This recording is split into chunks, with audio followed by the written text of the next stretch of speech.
Welcome to the NZ No-Rad Runner podcast. I'm Chris Lucas. And I'm Charlotte Milne. We are run coaches at CMF Running, where we coach runners and athletes of all abilities to any surface, any distance races. This week, we're talking about Auckland Marathon course and how to run Auckland Marathon and, tips and tricks that we've accumulated over the years of coaching many runners to successful runs at Auckland Marathon. So, I hope you enjoy this podcast. There's no video this week of us because we are recording this in a car. The CMF first. Yes. CMF on the road. We are doing this because of where we are parked currently. Does not have sufficient internet Wi-Fi to be able to do this kind of thing. Bus life. It's bus life. It's a thing about bus life. It's neither bad or good. It just is. So we thought we would try this because it does happen more than we sort of, I guess, put out there. And so if this works, it doesn't stop us from doing a weekly podcast because of bad Wi-Fi. Totally. It's just excuses, isn't it? It is. Sort of. Well, unless this totally goes to kaput and is not that great. But we're currently parked in Matamata, and we've got some nice reception where we are. Yeah. And coverage from, nice cover under trees and all that sort of stuff. So, let's see how we go. So, obviously we've got the shared screen. So if you're on YouTube or you're on Spotify, you can see the video of the shared screen of the course, Auckland Marathon course. And we're just going to cover the full course, really, I think, today. Granted that it is a few days before the race. So I guess the first thing we wanted to touch on was aid station, the bottles, Bring BYO bottles. You can place your own bottles at the aid stations right throughout the course, and you do that the day before at Rego. You take your bottles with you to Rego, and once you've gone through the first queue of picking up your race pack and all that sort of stuff, you then go into the expo area, and you'll see the bottle drop bins, basically, where it's got all the aid stations and the distances through the race that they are. And you just literally throw your bottles in there. I was just thinking that it might sound obvious, or it might be, but I would suggest, obviously, of having had planned where you're going to put these bottles before you get to the bins, and just be like, oh my god, there's so many, where do I put them? So go in when you drop your bottles off with a plan of how you've going to space out your drink bottles. Yes. And decorate the bottles. That is probably... That's the number one thing. Don't just put a random undecorated pump bottle in there. Otherwise, I don't know. Maybe that is the thing to do, though, because maybe other people won't do that. And your bottle will just be on the table, the special drinks table, the undecorated one. But nah, that's not a good idea. You want to put something where you're going to recognise your bottle, ribbon, whatever. There's all sorts of things you can do in regards to that. But something that's going to catch your eye as you're running up to it. Definitely. And I think when I did this in 2022, I had bottles at the aid stations, and I found actually maybe the first one I was like, where's my bottle? But your eye gets actually better at seeing your bottle as you go throughout the race. So there's a bit of that as well. But definitely look for whether it's the ribbons or giant balloon. No, attach your bottle. Yeah, I've heard of some people like using, that kind of wire, kind of, I don't know, it's hard to explain, but it's kind of it's like that wire with a bit of fabric on it where you can kind of bend the wire. And I've heard of people, almost making a handle on top of their bottle. Do you mean like the arts and crafts stuff? Yeah. I've heard of that before, people doing that, and then you can just like run past and like pick it up, grab it like that. And it's like, But I mean, that could get just damaged or whatever anyway, like in the bins. But I have heard of that happening. Yeah. That's an interesting one. I actually just thought of another like little tip. Like, so you've gone in and dropped your bottles off at the certain aid stations, and something also I noticed is that some bins are fuller than others. So don't just like freak out and be like, oh shoot, should I put it in this one because it's really full, but opposed to like you didn't plan on doing it. So don't like change your plan last minute, whatever. Yeah, because there's a reason that you would have planned it so how you did, and there's no right or wrong kind of way of doing this per se. Especially if you like do have enough bottles. Like, yes. There is actually, we were just talking about it before this podcast. There's 11 aid stations and 42 Ks. It's a lot. Yeah, we were just comparing it to like a ultra marathon. Yeah, 100-mile race, 160 odd Ks, and there might be more than 11, but there's also a lot more Ks. So there's plenty of aid stations, and if you have maybe like 5 or 6 bottles spread out along the race, you're never too far away from the next one. And if there's like aid stations where there's a lot of bottles, in the event they'll just put an extra table out and spread the bottles out more. So it's all good, And the other thing about finding your bottles as well is like, it's for a lot of us, it's okay to just take a little walk as you're approaching that table to get your eye in and see where the bottle is. Like, I mean, I guess if you're really, shooting for a certain time, then you are going to want to keep running. But at the end of the day, a slight pause, a slight walk is not going to derail your entire race if it means picking up your bottle successfully, especially in those earlier couple of stations where it might be a bigger crowd and that kind of thing.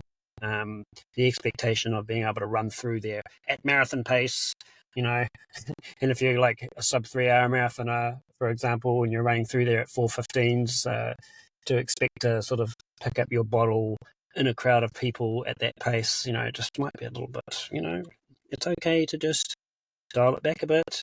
Yeah. Pick up your bottle, do what you got to do, because picking up the bottle is more important than holding pace and missing your bottle. It's just sort of, it's just those early things in a race where you're just like, oh damn, I missed my bottle. Yeah. And that's nutrition, that's fueling that you need for your body, like to get you a successful outcome, to reach your goal. And another thing that I just thought of is that, so between aid stations, obviously you may be thinking about your pace and your heart rate and your output. And then when you're getting kind of close to an aid station, this is kind of regardless if you've got a drink bottle or just using the aid station cups, is that you kind of like sort of slightly switch your thinking to like, what do I need to get? Do I need to get the bottle? And so it's not something that you're constantly thinking, between each aid station, but just even like that little bit of thinking ahead that I need to grab my bottle, makes you sort of makes your mind more alert to look for that thing. So have a plan of going into the aid station before the aid station, opposed to like get to the aid station, slam on the brakes, shoot, now I need to think about my drink bottle. Like just like adding in the cognitive thinking, if you're able to, going into the aid station does mean that everything's kind of runs smoother. So it's just things like that, and just having a plan of what, especially if you're sub 3, sub 3:30, even sub 4, like you're not going to need all those aid stations. So sometimes it's a bit of a trap as well, isn't it? It's like, oh, the aid stations are here, what do I need? What do I need? Okay, look at the thing, take some. The reality is a lot of those aid stations you're just going to be able to run through as well, if you've like planned accordingly with your overall strategy.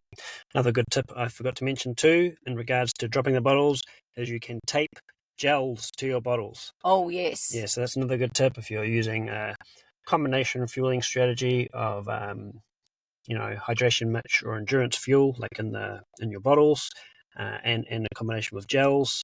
and a bit of a rotation going on there. You can actually tape. Obviously, you can just tape gels, get out the masking tape, tape a gel or two to your bottles, and boom, you don't have to carry them. Win-win. Yeah, and if you're even now thinking, oh my gosh, I need some more guidance on fuel, you should check out our previous podcast that we did. It's on the same channel, NZ Nomad Runner channel, more about fueling and what we sort of suggest for sort of different pace brackets of and how many calories to consume. So if you want to know, refresh or just get some advice from us, go check that out as well. Yeah, we'll put the link to that one in the show notes so you can find that one easily. And we've actually got a bunch of other podcasts, even from last year. We did one on mental skills for racing Auckland Marathon. So we'll link that one down below as well. Do we want to say anything else about the drink bottles before we move on? Yeah, only that if you're one of our CMF Run Club members and you're not 100% sure on anything, then just remember to always reach out in the Run Club Discord for anything else that you might need for your prep for this week. Yeah. Perks. CMF perks. Yes. Cool, so we're getting to the course, shall we? That covers the bottles really, doesn't it? I think so, otherwise we'll just spend the next hour talking about bottles and we will, Here's the course anyway. Ta-da! Ta-da! So, yeah, it's, I don't know, I think we've done this sort of before. You sort of break the course up into 3 bits, really, don't you? It's sort of, it's the rolling section and then the bridge, looking at the bottom of the screen here. That's the rolling hills of the North Shore and Devonport and stuff. Then the bridge itself, that's kind of one section really, isn't it? Mm-hmm. And then the second section, I guess, is like this, I think it's this sort of, like just this little section here. There's quite an interesting little section. So after you come under the bridge and you're on West Haven, you're still early in the race, but you are on the flat. So, and it's by the time you get to sort of Key Street, really, and you're on your way out. Yeah, there's just that few 4Ks or whatever it is. I think that's just a sort of section unto its own. So maybe there's 4 sections. Take back what I said. 4 sections. And then the third section being from, the sort of once you hit Key Street, to the turnaround point at St. Heliers, and the 4th section being the section back. I think that's 4 distinct parts of the races, I think. What do you think? Yeah, I would agree with that as well. Yeah, definitely. Yeah, the temptation when you get to West Haven on the flat is to start to accelerate if you've raced the first bits well, but I just think that's still, it's just a little bit early to start reviewing your pace or your effort in that way. Still early in the race. And it's sort of like like 4Ks, 3-4Ks. So like mentally kind of it's like a good kind of break. You're like Chris said, you're on the flat, and you've got like this, the second half, which is an out and back. So it's a good opportunity just to check in with how you're feeling and get like a little bit mentally prepared for what's coming up ahead. And like this section, you're kind of weaving in and out of streets as well. So that's probably like, even though I suppose it's the trickiest part about the terrain, is maybe the weaving, even though it's on the flat. Yeah. A lot of support on the course, like once you get around that sort of silo park kind of area or around the back of the restaurants and that. Yeah, there's quite a lot of support on the course there. There's a lot of energy there. You might see us out there. Oh yeah, you'll see us out there for sure. Yeah, that kind of section as well. Yeah. It's Give us a shout if you see us there. Or a high five. Or we'll give you a high five, more like. Yeah. It's sort of one of those things, isn't it, where you just sort of, you've come off the rollers, you've come off the bridge. Sort of just a good, that sort of 5Ks or so to consolidate and take stock, like you said, of sort of where you're at and how you're going, and just to plug away a few Ks before you get to that, before you really are on your way out to St. Heliers once you get onto Key Street. Number 6 aid station is at 23 odd Ks. Yeah, so that's interesting. So yeah, Point Erin 17, it's probably 18 Ks by the time you pop out into West Haven. So it is 5 Ks really, 4.5, 5 Ks, that whole section. It's quite significant, isn't it?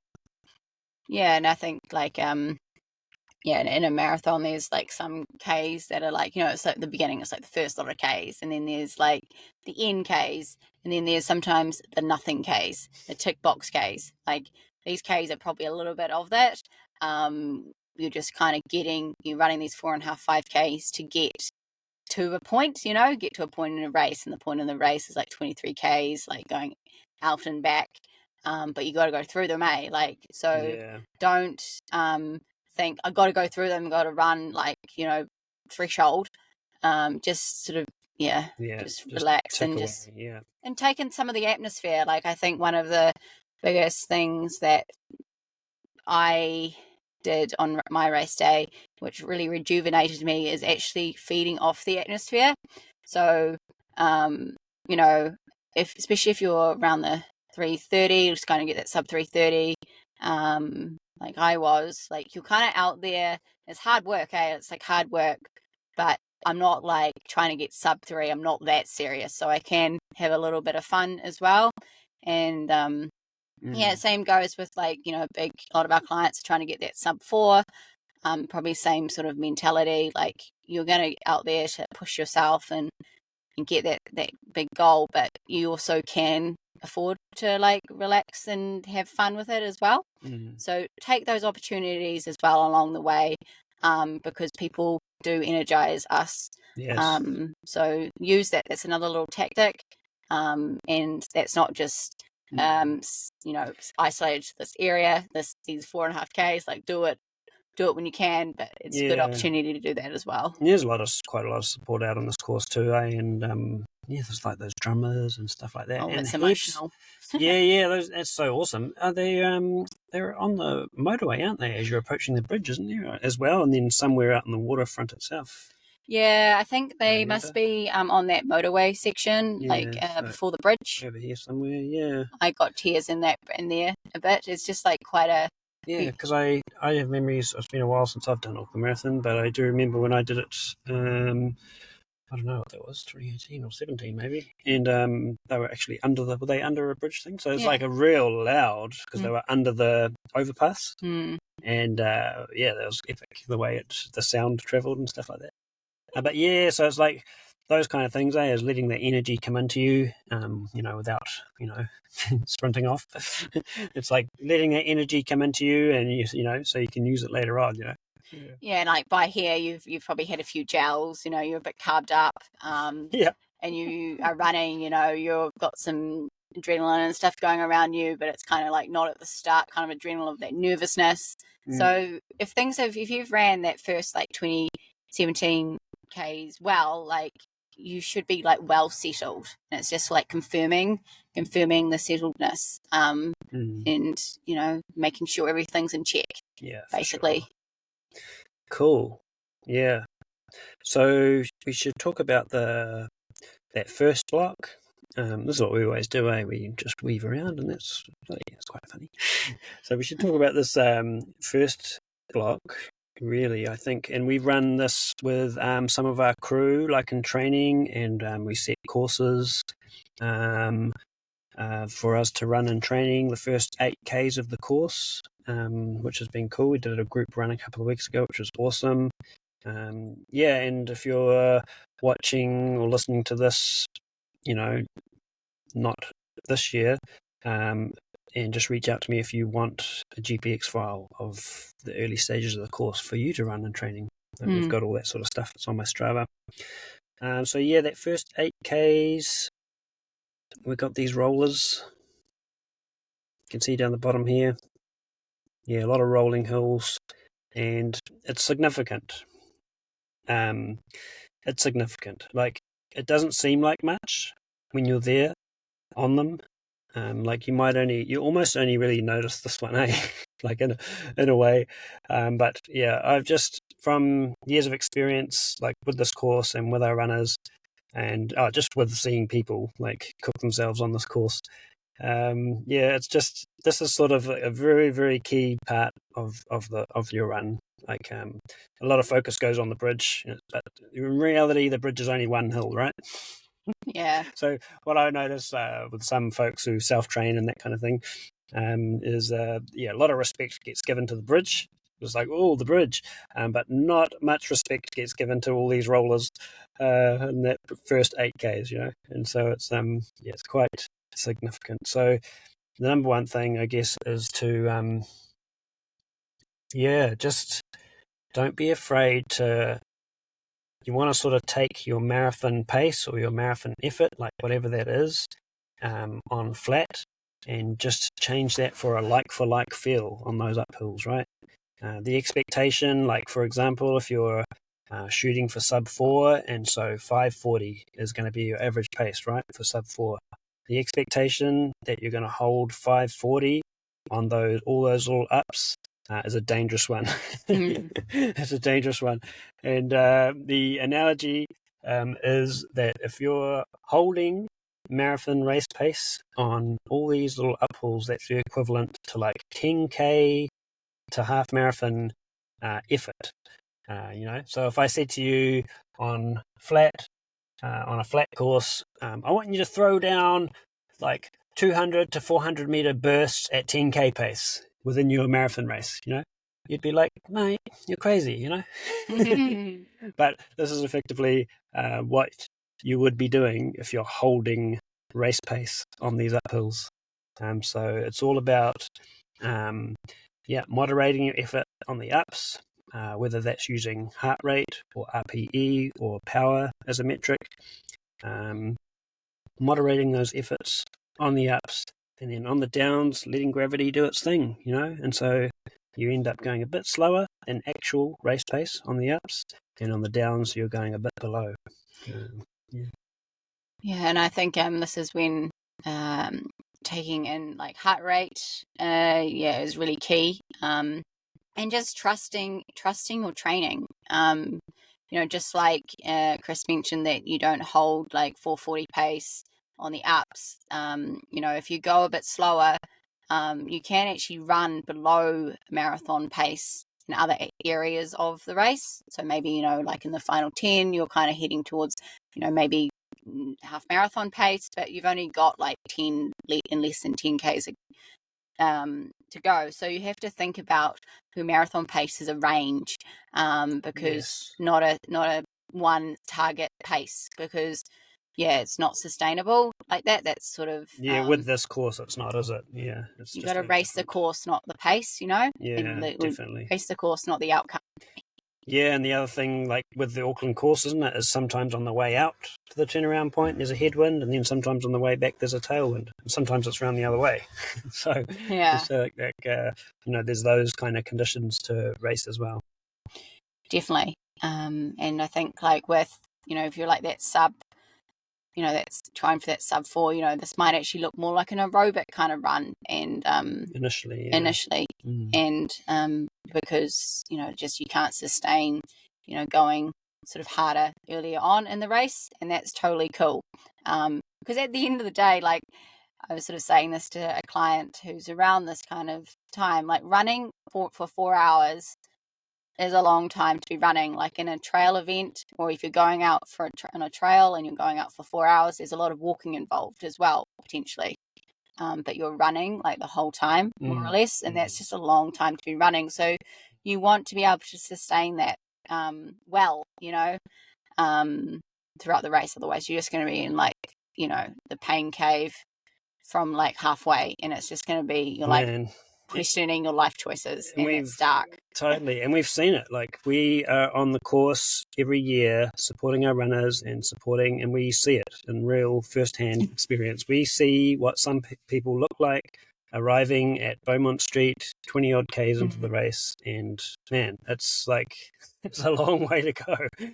Like if you've overcooked all the rollers and the hills, and then you're arriving at the flat stuff, the bits that you really want to be running, like that's the good stuff.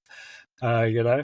But yeah, we've seen folks arriving there and just absolutely cooked, you know, and so yeah, just take that into account with your pacing plan or your effort plan or whatever it is. Again, if you're part of our crew, reach out for help in Discord, or if you're one of our one-on-one coach runners, obviously we're gonna have a pacing plan already, which involves a bit of heart rate guidance as well. And but yeah, just take that into account. Like yeah, those rollers. You're just Because you're so fresh, you know, you're tapered, you're fresh. It's the start of the run. You're so excited. And like, you know, your metrics don't even reflect like what you're doing because you're fresh and tapered, like, you know. And it is like you this bit here, even that first little hill, you know, you're just starting on the waterfront at Devonport, and then you take that left hand turn and boom, you're straight into an uphill. And you almost don't notice that, like, because there's just, you know, a few thousand people around you. You can't really see the ground. It's still dark. Like you almost don't even realize you're going uphill, right? It's a sequential thing, and like you're so, you know, so just be wary, you know, of all that sort of stuff. Yeah, just chill out, eh? Just take a moment, just like you did, you know, 20Ks or 17Ks. Just take a moment just to chill. Yeah, build into the race. Because, you know, if you're probably still running like fast enough because of like, you know, the excitement and whatnot, and Totally. if you've done like the training and the pace practice, like you kind of intuitively know what 5 minute feels like, or 5:40 or whatever it's meant to be. So you're kind of running without much effort in a way. Totally. But yeah, just slow down as well. Oh yeah, the other thing to mention as well that we were talking about before the recording was, yeah, if you are like sub 3:30, for example, it's about 4:57 pace, isn't it? Sub 3:30 or 4:55-ish pace. Yeah, like, you know, you are going to be going slower than that pace on the rollers, on the ups. So it means that you have to be effective at running faster than that on those downs, you know. So I guess it's a good thing to ask yourself, you know, if you can physically do that as well. Like, have you trained some downhills below your marathon pace? Yeah, because that's quite a lot of extra physiological stress on the body, like on the body itself, your quads and stuff like that. So that's another thing to take into account, like in regards to your race pace, is that, yeah, running downhills, running those downs, you're effectively going but faster than, you know. So yeah, if 4:57 or say if 5:40, you know, a sub 4 marathon is the average pace you're going for, just remember on those downs, like just ask yourself the question, you know, am I good for hitting 5:20s, 5:10s on those downs repeatedly in those early stages as well, because that's the balance of what it'll look like in terms of achieving that average pace. Definitely, yeah. So it's when the range is right. That's why we have a range, because, you know, especially in a race like this where there is an undulating section and a flat section, it's not like a flat, you know, Christchurch kind of marathon. Yeah, totally. So, you know, you have to use that range in this course. Absolutely, yeah. I love the course, isn't it? I love this course. Like, it's just a really challenging course, and as well, we haven't mentioned it yet, but it can be quite warm. Ooh, yes. Yeah, so that's the other thing to take into account, especially if you're not from Auckland. Maybe you are from a different part of the country. It's still been a bit cooler for the most part, or it's just less humid anyway. The climate, Auckland is more humid. We did a group run 2 weekends ago, and it was warm. It was quite warm. Definitely. It felt warm. We were sweating, and that was, I don't know, 8 a.m. on a Sunday morning, wasn't it? Yeah, I think we finished around that 10 o'clock, which, you know, you'll be still running then, you know, obviously most of you. So yeah, whenever it's hot, I like to tip lots of water on myself at the aid station. So I have one to drink and one to tip on myself. Yep. And I found that really helpful. And that was on the rainy year, but it was still humid as. I had dreads. Maybe that didn't help. But But, just doing things like that, don't be afraid to tip water on yourself and just... Totally, on the back of the neck, and head sometimes for some folks, but yeah, back and front of the neck is like a really key area of the body that you can get some cold water onto. It cools your core temperature a little bit, and it just reduces that work rate Yeah, a little bit. Definitely. Makes a big difference, man. Like, it makes so much difference. Yeah, I noticed in my heart rate data that every time I went to the aid stations that my heart rate did drop. It did go back up, but it didn't go up and up and up. Yeah. Throughout the race. Well, it sort of did, but didn't. It's like little tools like that, that to put in your sort of race experience toolkit, things you can draw on in the race to, little resets, along the way. So, yeah, I think we've covered this first section, and that sort of gets you up to 8, 9, 10 Ks. 10 Ks. 12 Ks. Aid station number 3, Ekaronga bus station, and that is just before you go. That's around about here, isn't it? And that's just before you go onto the motorway up here. So, yeah, that's the last aid station before you go onto the motorway. Now, that's worth mentioning because, as you can see on the bottom, on the elevation profile, you've got a nice downhill section here. Doesn't look like much there, but you've run it, I've run it. It's quite significant. It's a nice gradual down. I love downs like this. Yeah. You can go quite fast, or definitely go quite fast without much effort. So, it's not necessarily increasing the effort, but you can increase the pace. Yeah. So, yeah, I definitely found myself, at my faster end of my range in these Ks here. And that was, mentally probably like quite... 5 seconds, like below your sort of, marathon pace, quote unquote. Sure, maybe, closer to the 550s and or 545s. Like 450s and 445s. Yep. With running, I like this kind of thing. It's kind of like a strength of mine, so you use that kind of thing as well. That's a good couple of Ks, isn't it? Before it starts going up onto the bridge. So yeah, that's just a nice little bit to sort of keep in your mind there. If you find yourself going over these rollers early on and you're just like, I'm a few seconds off where I'd like to be, but this feels about right, just don't panic. Like, you got some downhill stuff coming up here. I mean, even from that 10K there, you got that down. Yeah, so plenty of opportunity to grab 3 to 6 seconds per kilometre back on these little bits here if you've used your energy effectively on these earlier rollers. And obviously getting ready for a bit of an uphill there. The bridge, yeah. How about the bridge? Well, it gets a lot of hype for the race. Obviously, it is a grind. It is a grind. It's especially if you've gone out too hard. But it's just, I don't know, it's just part of the race. And you hopefully have done some hill stuff in your training.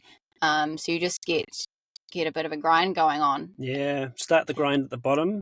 Don't be like, I've got a, same like we said, like, just get into that mode of grinding from the bottom of where it starts to go up. Is a good one, isn't it? So your work rate increases gradually as you go up that sort of climb, so to speak. So you're not sort of overreaching in the early stages, then getting 2/3 the way up and being like, whew, I'm poked. That's sort of a thing you do want to avoid a bit.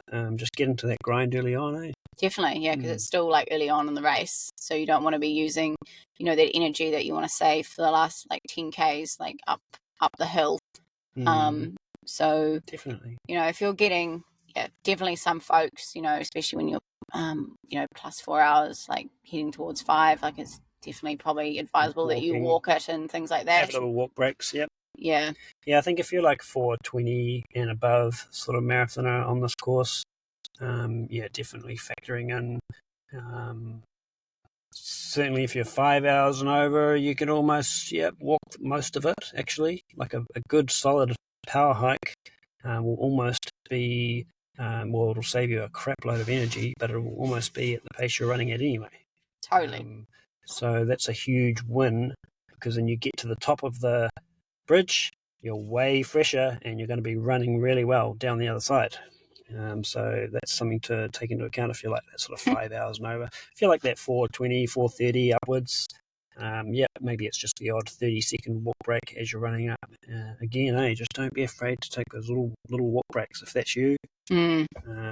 Moderate that effort level, and remember, after every uphill, there's a downhill. It's pretty fun downhill, I must say. Like it's a nice long jump. Yeah. It does feel good. Yeah.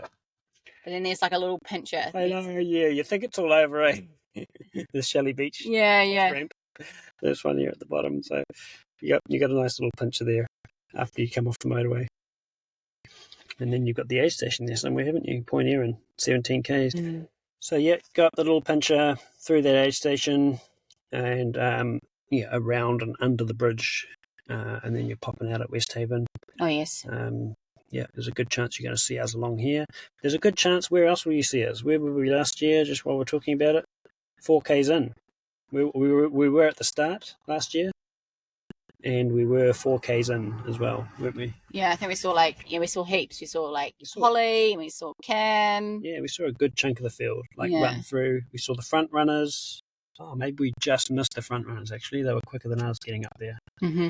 But we saw most of the field coming through there, which was awesome. And then we quickly drove across the bridge, parked up, and then quickly we got down to West Haven, didn't we? And saw a lot of the front runners coming through there too, didn't we? Yes. A lot of the field. So you'll see us down there somewhere. So we've kind of covered this little area here earlier on. Definitely. Patience through here. Just sort of consolidate what you've done through here. Really checking in with yourself. Then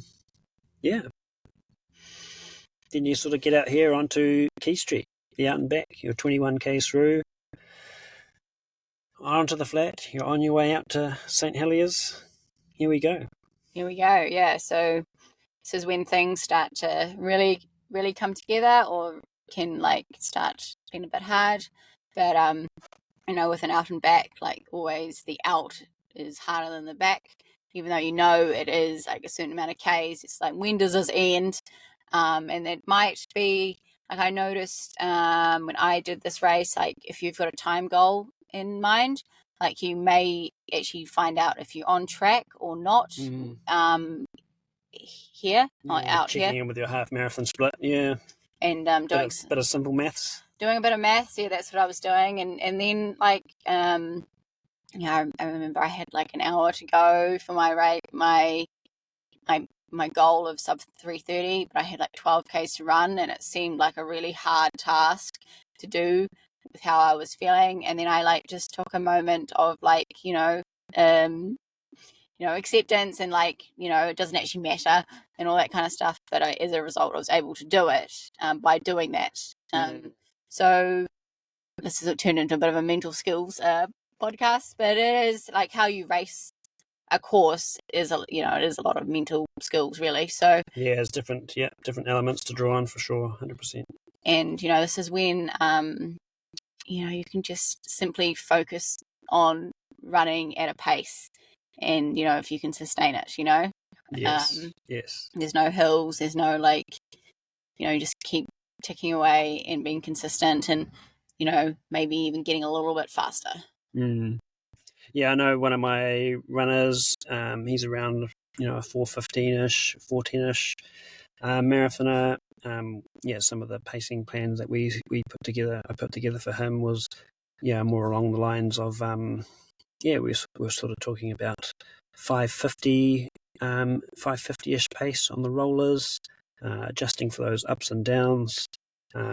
And then we talked about holding that 5:50ish through through that first initial flat bit, like we talked about before, through to Key Street. And when we get around that 21, 23k's, then kind of then assessing things from there, If you're feeling amazing, I said to him, if you're feeling amazing here, then, perhaps it's a increase of pace of 5 odd seconds, that sort of 5 to 7 seconds on the way out, if you're feeling amazing, or you might get there, and this is the sort of things that you guys can do if you're checking in with yourself, or maybe it's like, so you've got a plan to check in with yourself there, and you can be like, oh, I'm feeling good, I'm feeling like fine, I feel like this is about right, I'm just going to kind of hold this mode on the way out. Or you can be like, I feel amazing, I feel really good, it's 21Ks through, I'm going to advance my pace by 5 odd seconds and see how that settles over the next few kilometres. Yeah, definitely. Yeah, so little things like that. That's the sort of advice I gave him. And then the other thing I said was, the turnaround point is the next key one, isn't it? Assessing like your pace, how you're feeling. It's 32Ks, there's 10Ks to go. You're really, the finish line is getting closer. Yeah, I think it's really like you get a bit of an energy, like, once you've turned around, like that feeling that you're running home, it does change a bit, and if you've got some gas left in your tank, like you're able to access it now. It's a huge mental tick, yeah, that turnaround point, isn't it? Yeah, definitely. And now, even though we talked about breaking it down into like 4 sections, maybe it's like I found that I kind of could break this down into like a 10K section now, and like maybe I can pull in from other races. Like I kind of thought I could pull in from like my sort of half marathon kind of pace and heart rate and things like it. And so you could kind of start thinking about that as well. And so you can start increasing the intensity, because you're only got 10Ks to go, and then you can collapse. It's like it's going to end soon. It's going to end soon. Yeah. And so increasing the intensity might be increasing the pace a little bit. Yeah. But it might be that you've just fatigued adequately and that your intensity is increased anyway, but your pace is still the same. Both those options are great. Yeah. Both those options are fine and totally cool. Yeah, you don't have to increase. More often than not, isn't it? It might be, I see often, like when we've given our runners pacing plans or pacing, parameters on how to do the race, more often than not, what I see is, and I think we saw this with your race too, right? I think you increased your average pace by 5 odd seconds per K on the way back from St. Heliers. But looking at your data, it looked like you were racing a half marathon, Yeah. You're like, threshold. And the reason why that is because you've run 32 kilometers. Definitely. And so that's when, pace doesn't reflect, how you're feeling or, what it looks like and or what your heart rate's reading, And so it's a really well run race, wasn't it? Like, your intensity factor is way up. Obviously you're getting closer to the finish line, so that's great. That doesn't matter. But your pace is either the same or just slightly increased. Cool, so we've turned around, we're running home, we're on our way back. And I always say to my runners, like when I'm giving pace parameters or pacing plans, is it's like metrics don't really matter anymore. Like your 8Ks, 10Ks from the finish, you pretty much know where it's at yourself. Like you've simulated stuff in training. By the time you get this far through the race, you kind of know where it's at. You know how you're feeling. You know what sort of effort you can put in relation to how far you've travelled and how far you've got to go. And it's really just about metrics at that point, within reason. Don't matter. You're safe to just do what you do. It's that's where racing is, eh? That's racing. You're in the eye of the storm. Yeah. It's just go by feel. Remember to keep fueling and hydrating as well as you get closer to the finish line. You've still got plenty of time to go. It's not over yet. And but within reason, your metrics like pace and heart rate don't matter anymore. It's really just about how you're feeling in that exact moment. How far I got to go? What can I sustain for this 8 or 10 kilometers, whatever it is? Yeah, and it's a good place to have things with the nutrition, like having caffeine. And this far through the race, definitely, like, don't have it too early, because obviously you're feeling, you should have energy, but definitely when you're getting at that turnaround point, start having some caffeine, Coke or caffeine gels. Totally. So that's just good for mental sharpness as well. Yeah, that's like to focus and concentrate on what you're doing, dial it in, as well as physically. Yeah, when you have mental sharpness, like, it can help with, like, your form, and like using your muscles and things like that as well, just to push you along, and just the sharpness. Mindset as well. It just helps with that mindset, Staying focused. Definitely. It all counts.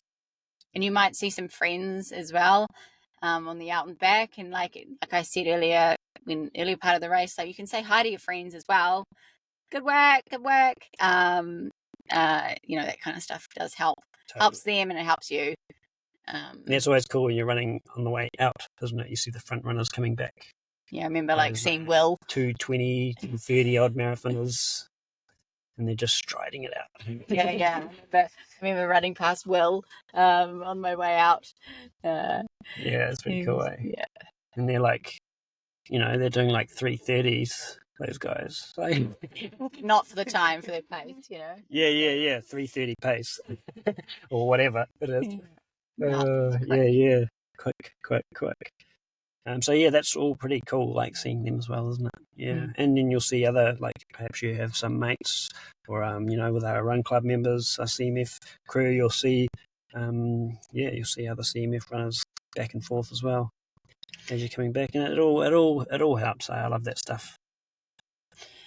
Yeah, and I think we nearly sort of done it all, but I just wanted to say something about like these little hills here. I think that yes, I think mainly like this one, because that one's like, or maybe it is that one. It's the same thing. Yeah, sure. But anyway, those hills are like mountains. I find that in a race, like in a marathon, like sort of like the Ks 39, 40, even 41 can be really tough mentally. Especially like the 39 and 40, because it's like you got 4Ks to go. Like 4.4 Ks, nearly 5. It's a long way when you're dying. So I noticed that my pace actually, I've seen it quite a lot. Slowed quite dramatically, and it's just a combination of the little bridge hill, but also just mental exertion, physical exertion. But then you kind of get going again, hopefully, and those within like once you've ticked over 41 Ks, like the finish is like literally right there. So just be wary of that as well. Yeah, they look like nothing, but they are something. Yeah. Especially with all that fatigue, isn't it? Yeah, and it's a joke, isn't it? Like, you'll run over them on the way out, and you run back over them on the way back. Yeah, you'll be like, who tuned them up?